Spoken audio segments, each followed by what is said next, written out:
Laurence Luyet-Tanné, bonjour. Alors, le sujet de cette vidéo, c'est les émotions. Il y a deux manières de réagir par rapport à ces émotions. Il y a des personnes qui laissent leurs émotions déborder et d'autres personnes qui n'arrivent pas à exprimer leurs émotions. Donc ça, c'est fonction de chaque personne, de son tempérament, de son histoire. Et cette gestion des émotions, ça fait partie de mécanismes inconscients, mais lorsqu'on se penche sur nos états émotionnels et que l'on va apprendre à reconnaître nos émotions, à les accepter, à savoir les exprimer, ça va s'équilibrer. Et ce qui est certain, c'est que vous allez avoir un mieux-être dans votre vie quotidienne. Alors, c'est pour ça que c'est important de comprendre le mécanisme de vos émotions de manière à trouver les solutions pour pouvoir les gérer. Alors, les émotions, c'est quelque chose qui est normal. L'émotion, c'est la manière qu'a notre corps de réagir à un événement. Donc c'est une illusion que de penser qu'on va supprimer nos émotions. C'est un processus vital, c'est un processus de régulation. Alors, il y a deux catégories au niveau des émotions. Il y a celles que l'on va appeler émotions positives et celles que l'on va appeler émotions négatives. Alors, négatives, ça ne veut pas dire qu'il faille les supprimer. Ça veut dire que ce sont des émotions, ce sont celles qui vont nous perturber. Les émotions positives, elles vont amener une sensation agréable, elles vont nous amener dans un état de bien-être et c'est souvent à cause de ça qu'on ne va pas y faire attention. En revanche, lorsqu'on parle de nos émotions, on a plutôt tendance à parler de nos émotions négatives parce que c'est ce qui va générer notre mal-être, c'est ce qui va être désagréable. Dans les émotions positives, on a tout ce qui est autour de la joie, puisque c'est vraiment elle qui représente ce côté émotionnel positif. Et du côté donc, des émotions perturbatrices, eh bien, il y a la colère, il y a la peur, il y a la tristesse, la peine. Donc toutes ces émotions qui nous amènent dans un état intérieur de mal-être nous conduisent à réduire notre champ de fonctionnement. Parce qu'en général, elles sont aussi reliées entre elles. Et c'est comme si on voyait notre vie qu'à travers un filtre qui va être le filtre de nos peurs, le filtre de nos colères, le filtre de nos tristesses. Et surtout, ce qui se passe, c'est que, si vous voulez, l'émotion, c'est ce que l'on va voir le plus, c'est ce qui va être en avant. Et on ne va pas toujours voir à quoi c'est relié, on va tourner en rond parce qu'on lutte contre cette émotion, qu'on ne va pas aller, j'ai envie de dire, avec et dans le même sens pour permettre de vider cette charge énergétique. Alors, avant d'aller dans ce sens-là, ce qu'il faut comprendre, c'est que lorsque vous avez une émotion, il y a trois grands systèmes au niveau physiologique qui sont touchés. Le système nerveux, le système hormonal et le système immunitaire. Et ces trois systèmes sont touchés quelle que soit l'émotion. Et ça, c'est important que vous le reteniez parce que bien évidemment, dans le cadre d'émotions donc négatives, ces systèmes donc, vont être touchés et petit à petit, on va rentrer dans un déséquilibre et on lutte, on fait ce qu'on peut pour arriver à retrouver pied. Mais lorsque vous avez une émotion positive, ces systèmes sont également concernés.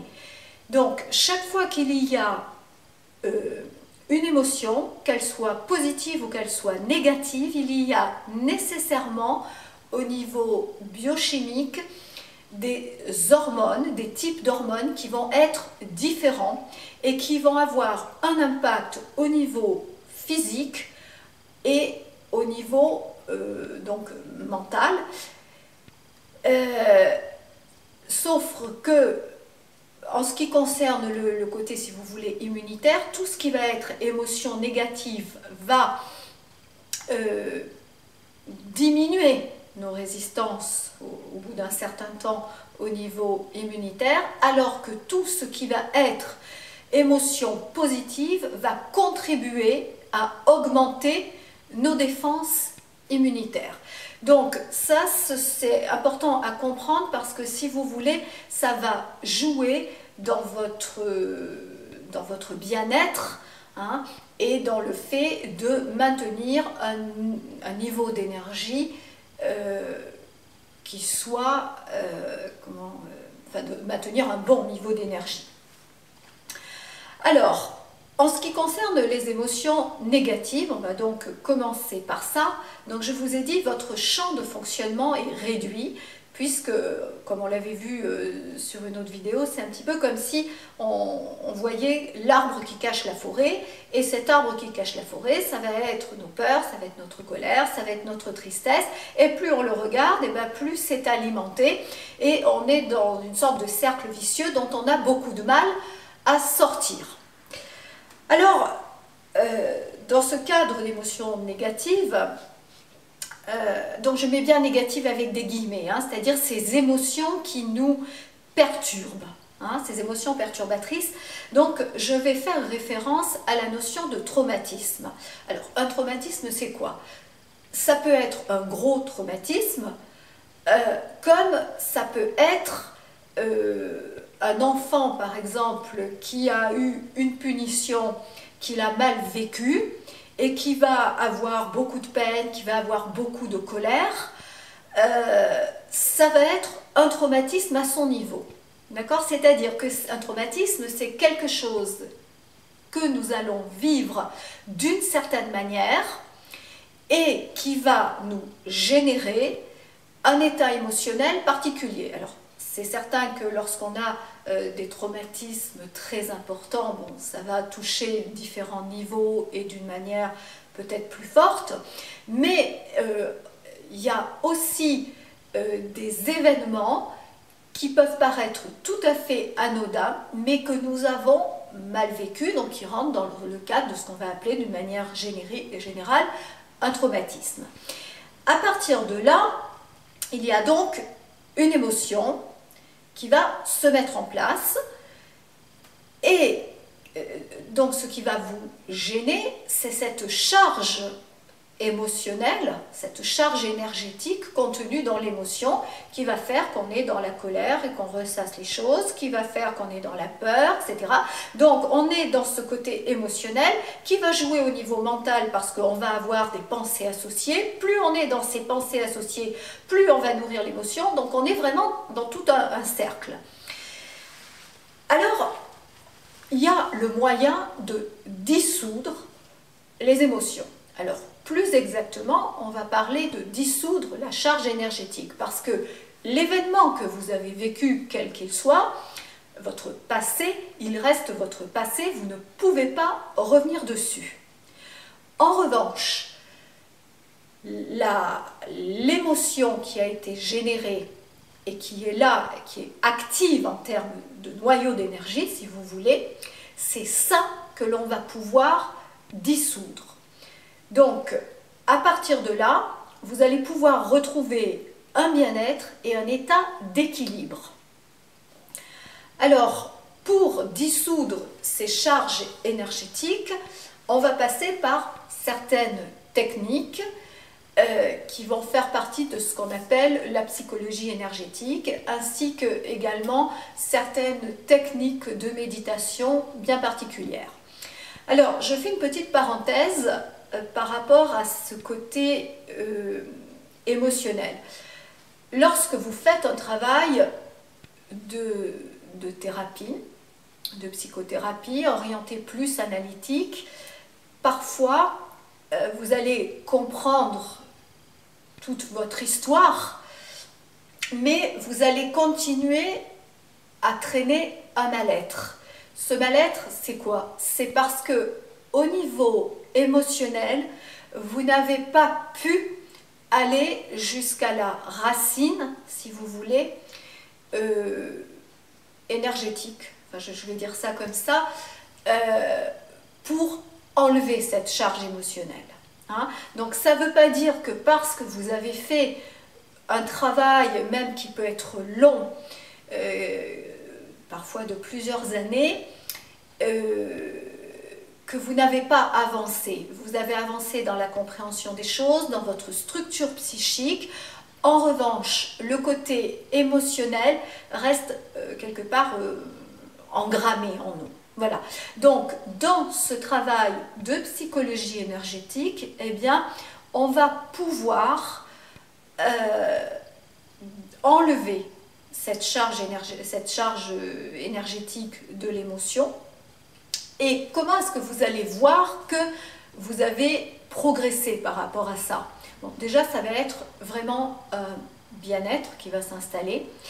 Mais surtout, lorsque vous avez vécu, mettons, un événement traumatisant important, auparavant, lorsque vous étiez encore sous le coup de cet impact émotionnel, vous ne pouviez pas en parler sans qu'il y ait une émotion, jusqu'à avoir des sensations au niveau physique et un réel mal-être.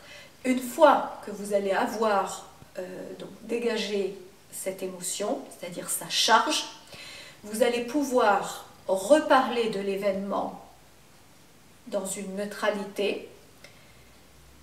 Ensuite, vous y penserez beaucoup moins. Et lorsque vous y penserez, parce que ça va rester, si vous voulez, ça va passer au rang de souvenir. Ça sera plus actif. Vous aurez à faire un effort de mémoire pour faire appel éventuellement à ce souvenir. Mais lorsque vous y ferez appel, les images seront comme beaucoup plus loin et beaucoup plus floues. Parce que cette charge émotionnelle aura été désamorcée. Voilà. Donc, dans les techniques de psychologie énergétique, il y en a une qui est très connue et très efficace lorsqu'elle est bien menée, c'est l'EFT, technique de liberté émotionnelle, Emotional Freedom Technique. Vous avez également l'EMDR pour effacer les traumatismes, et comme je vous le disais également tout à l'heure, il y a des techniques de méditation très particulières pour pouvoir travailler au niveau du système énergétique, puisque dans ce cadre-là, hein, on est, pour enlever vraiment une charge émotionnelle, on est vraiment dans quelque chose de l'ordre de la notion donc d'énergie. Alors maintenant, en ce qui concerne les émotions positives, donc tout ce que je vous ai dit concernant le négatif, on va le résumer, c'est-à-dire que lorsque vous avez une émotion positive, votre système hormonal est concerné, votre système nerveux, votre système immunitaire, sauf que là, vous augmentez vos réactions immunitaires, donc par tout un système au niveau hormonal, de réactions biochimiques, n'est-ce pas? Alors, il est donc intéressant, et j'ai envie de dire même important, de cultiver le plus possible des émotions positives de manière à maintenir un haut niveau d'énergie. Je m'explique. Tout le monde a constaté que lorsque ça va bien dans notre vie, lorsqu'on est sur une phase où on a le peps, où tout va bien, on a de l'énergie,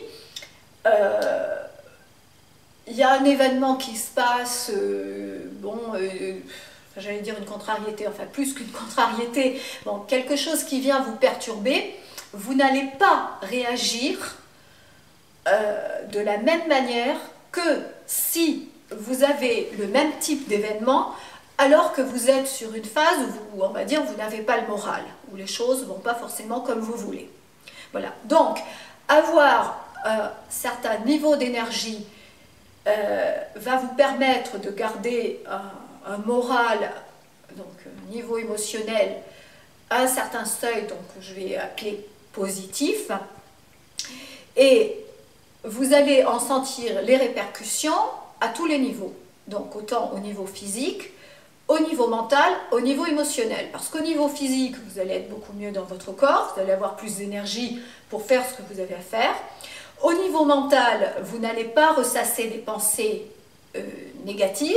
Et bien entendu, au niveau émotionnel, vous allez être beaucoup moins pris dans vos pensées, enfin dans vos émotions et vos pensées de colère, de peur, de peine.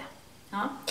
Alors, l'émotion positive, donc, les émotions positives vont donc vous permettre d'augmenter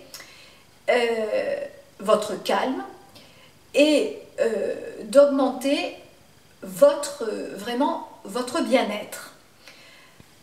Alors, ça va vous permettre également d'accéder à d'autres ressources au niveau intérieur et d'avoir une attitude différente par rapport aux événements que vous pouvez vivre.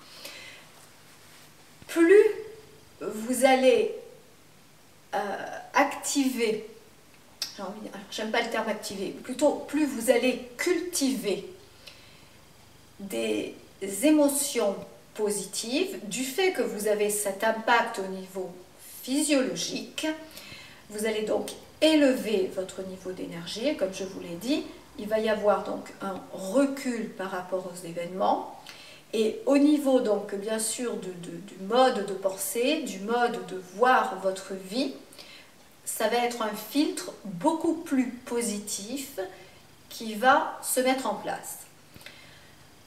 Alors, ça ne veut pas dire qu'on va cultiver ce que moi j'appelle la pensée positive à fond la caisse, on se met la tête dans le sable et on est dans le déni des difficultés qui peuvent nous arriver.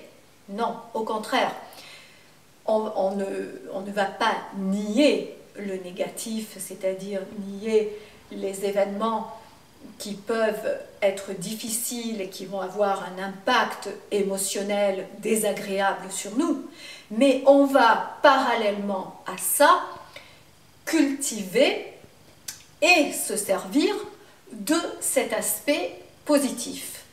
Et là, on va rentrer dans ce que l'on appelle la psychologie positive, hein, c'est-à-dire qu'on va utiliser différents moyens pour stimuler cet aspect positif avec bien sûr, donc, comme je vous l'ai déjà dit, tout l'impact au niveau physiologique. Et à quoi est-ce que ça va servir? Bien sûr, à vous sentir nettement mieux, mais à avoir une attitude différente, donc une prise de recul, c'est-à-dire que comme vous allez être bien, vous allez avoir un meilleur moral, vous allez avoir plus d'énergie. Lorsque quelque chose qui pourrait vous perturber va arriver, vous n'allez plus le vivre de la même manière, vous n'allez pas le démonter de la même manière. Si c'est quelque chose de vraiment difficile qui fait que vous plongez dans une émotion négative, vous n'allez pas plonger aussi bas, ou en tout cas, vous allez pouvoir en sortir beaucoup plus rapidement. Donc, c'est vraiment, ça va vous permettre d'augmenter votre capacité à réagir de manière considérable. Et ça, c'est quelque chose, c'est vrai que j'ai eu à cœur de le partager, j'en ai parlé dans certains livres, c'est quelque chose que j'ai vraiment mis en place moi dans le travail d'accompagnement parce que j'ai vraiment pu le vérifier sur moi parce que disons que j'ai eu pendant très longtemps un tempérament dépressif. Donc ce qui fait que chaque fois que j'avais des événements qui venaient, je plongeais assez vite et des fois je traînais dedans. Or, à partir du moment où j'ai pu utiliser déjà, le fait de pratiquer le yoga depuis très longtemps, hein, je pratique depuis l'âge de 17 ans, m'a permis déjà de maintenir un certain niveau, au niveau émotionnel, au niveau physique. Ça, c'est clair que j'ai vraiment vu la différence entre yoga et méditation. Mais lorsque je me suis vraiment penchée sur cet espace au niveau psychologique, donc cette approche différente et notamment donc au niveau de des émotions positives à cultiver, c'est comme si j'avais ouvert vraiment un autre champ de possibilités en moi qui m'a permis de continuer à résoudre certaines problématiques et qui en tout cas m'a permis de rebondir de manière complètement différente lorsque j'avais des événements qui sont venus me toucher. Donc pour moi c'est quelque chose qui est vraiment important et je le redis bien, il ne s'agit pas de nier ce qui se passe, ce n'est pas parce qu'on va cultiver le côté positif, enfin pas le côté positif, c'est pas ce que je veux dire, parce qu'on va cultiver ces émotions positives qu'on va pas, si on a vraiment un gros événement important, je ne sais pas, un deuil par exemple, c'est pas pour autant que vous n'allez pas plonger dans un état vraiment profond de tristesse parce que c'est tout à fait normal, mais c'est comme si quelque part vous ne perdez jamais de vue que vous avez quelque chose pour vous appuyer, ça s'intègre en vous. Si vous voulez, l'image, pour ça que je mets mon bras, parce que pour moi, c'est comme si quand on est à ce moment-là, entre guillemets au fond, hein, on est mal, on a sous le coude toute une pile de choses sur lesquelles on sait qu'on peut s'appuyer. C'est-à-dire qu'on va sentir ces fondations en nous. Et c'est comme un automatisme qui va se mettre en place. Enfin, moi, ça a été vraiment mon vécu et c'est ce que je constate aussi avec les personnes que j'accompagne. Voilà. Alors, comment cultiver ces émotions positives? Alors, je vous l'ai dit, donc en dehors des techniques pour dégager les charges énergétiques, cultiver ces émotions positives, c'est quelque chose qui est facile, enfin en tout cas qui est à la portée de tout le monde. Vous avez quelque chose qui est très intéressant à ce niveau-là, c'est la musique. Moi, c'est un élément auquel je suis extrêmement sensible. Quand on se lève, qu'on est fatigué, qu'on a un peu le moral dans les chaussettes, eh bien, écouter des musiques que vous aimez, qui vous entraînent, va vous permettre de remonter votre taux d'énergie, de retrouver un meilleur moral, de retrouver le peps. Donc vous vous faites une liste avec quelques musiques, chansons que vous aimez, bien sûr des choses qui vont vous entraîner, je veux dire où vous allez sentir automatiquement que lorsque vous les écoutez, vous avez un état de bien-être et surtout un état de joie. Personnellement, lorsque j'écoute de la musique, bon, j'adore danser, hein, j'ai tout un parcours de danseuse derrière moi, donc dès que j'écoute de la musique, si c'est de la musique qui me correspond, je vais commencer à vouloir danser et instinctivement, je sens que mon niveau d'énergie remonte, le moral remonte, c'est comme si vraiment la maison était noire et puis tout à coup, j'ouvre les volets et le soleil brille. Voilà, donc ça c'est quelque chose qui est tout à fait à votre portée. Ensuite, donc, vous avez des techniques de méditation, donc là ce sont plus, alors il y a la base déjà, hein, ça j'en ai déjà parlé dans d'autres vidéos, donc la base de la méditation, et ensuite on va utiliser certaines techniques très spécifiques pour pouvoir aller dans ces ressources positives, les cultiver, les activer. Et enfin, il y a une chose sur laquelle je vais particulièrement insister, c'est cultiver la gratitude. Et ça peut vraiment changer votre vie. Cultiver la gratitude, il y a 2 exercices très simples. C'est vous coucher le soir et trouver entre 3 et 5 choses pour lesquelles vous pouvez avoir de la gratitude. Vous levez le matin, enfin, avant de vous lever même, dès que vous ouvrez les yeux, évoquez 3 à 5 choses pour lesquelles vous avez de la gratitude. Et la gratitude, c'est avoir de la reconnaissance, c'est remercier parce que vous vivez dans un pays en paix, parce que vous êtes en santé, parce que votre conjoint est en santé, parce que vos enfants sont en santé, parce que vous avez vos parents, parce qu'ils sont en santé, parce que vous avez un travail, parce que vous aimez votre travail, peut-être. Je dis bien peut-être parce que ce n'est pas le cas de tout le monde. Parce que vous avez eu une bonne nouvelle, parce que vous avez un projet, parce que vous avez un toit sur la tête. Enfin, toutes ces choses auxquelles nous sommes tellement habitués au quotidien, qui rentrent dans notre banalité, que c'est parfois lorsqu'on va dans certains pays où tout ça ne fait pas partie justement du quotidien, que tout à coup on réalise. Et là, pof, il y a quelque chose qui se passe.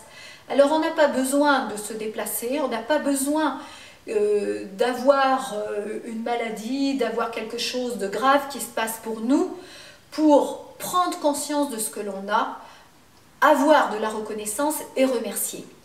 Et plus vous allez rentrer dans cette attitude de gratitude, vous allez vous apercevoir que votre regard sur votre vie, que votre regard sur la vie et sur les autres va être complètement modifié. Et à ce moment-là, vous allez sentir que vraiment votre niveau d'énergie monte. Mais ce n'est pas forcé, c'est vraiment quelque chose qui se passe au niveau intérieur. Alors vraiment, ne vous privez pas.